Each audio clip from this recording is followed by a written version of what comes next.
Welcome to another episode of When You Understand. To kick things off, here are the answers to last week's twists. Did you figure them out?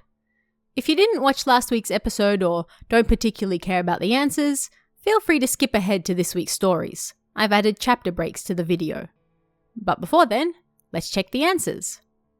First, the car accident. A man stumbles upon a car accident on the way to work. It looks so bad that no one could have possibly survived, and yet a woman inside cries for help. The man calls the police and is briefly questioned before he's let go. At work, he tells his colleagues about what happened when news of the incident appears on TV, mentioning that the woman in the car was killed instantly. This upsets the man who found her, and he prays for her to move on in peace. So, what happened here? The news claimed that the woman died instantly, severing her head in the accident. Yet the man saw her and she spoke to him, meaning that when he saw her, her head had already been detached from the rest of her body. Second, a mother's love. A young man has failed his university entrance exams twice in a row, while his younger brother got into a good Tokyo university and moved out already.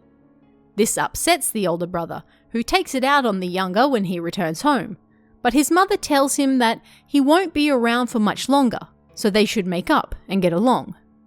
The older brother decides to do just that, guessing that his younger brother must be ill and going to die soon. But he figures their mother loves him, the oldest brother, most of all, because his health insurance pays out far more money when he gets sick than his younger brother, and she brings him sweet drinks every night. So, what's going on here? It's not the younger brother who's going to die. It's the narrator himself. He has failed university twice in a row, while his younger brother got in right away. When his mother said he would no longer be able to see his brother soon, she didn't mean because he was going to die, but rather the narrator. She has been poisoning his drink every night, and he's slowly getting sicker and sicker. This is why his insurance policy pays out more money as well, because the family plans on killing him and taking that money for themselves. So how did you fare with these ones? Did you manage to guess both answers? Let me know how you did in the comments below. And now, without further ado, let's head into this week's first story. This one's called Morning at Home. I live at home with my mother in a one-bedroom apartment on the 8th floor. It's a 12 tatami mat room with a unit bath attached. A single door connects to the hallway and then the front door. There's no storage space, but it's big enough for just the two of us.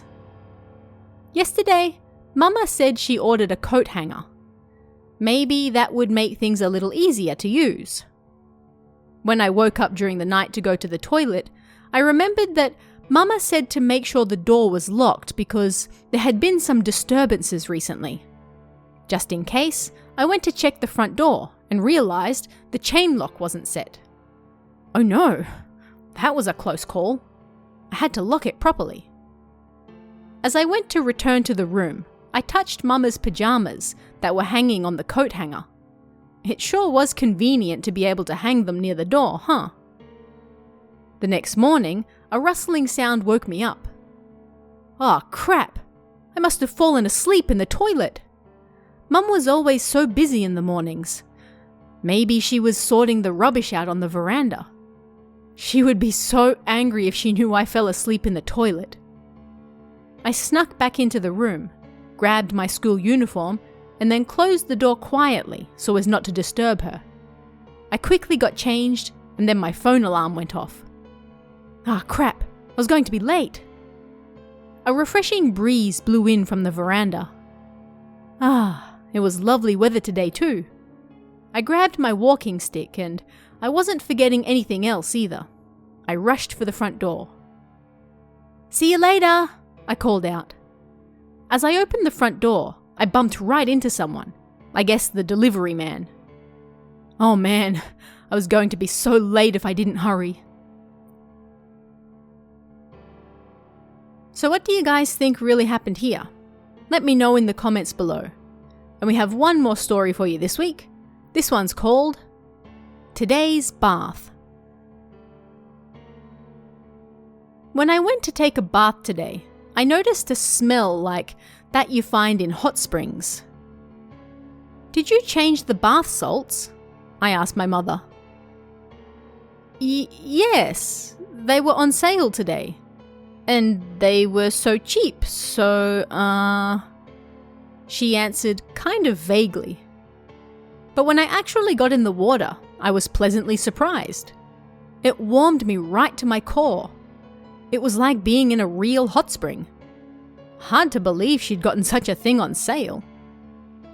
After relaxing for a few minutes, I grabbed the soap. My hand felt kind of strange, like pins and needles. Then I realized there was something familiar about the smell. Those times I cleaned the toilets at elementary school, those memories seemed to transcend space and time to appear vividly in my mind.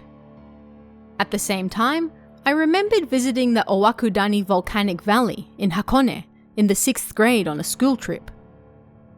The smell, the feeling in my hands, the air in the bathroom. My mind ran through it all. Everything was so strange. Then, when I turned around, I saw a dark, wavy silhouette watching me through the frosted glass door. So what do you think really happened in this week's stories? Leave your answers in the comments below and then tune in again next week to find out. Until then, stay safe guys, and I'll see you again next time.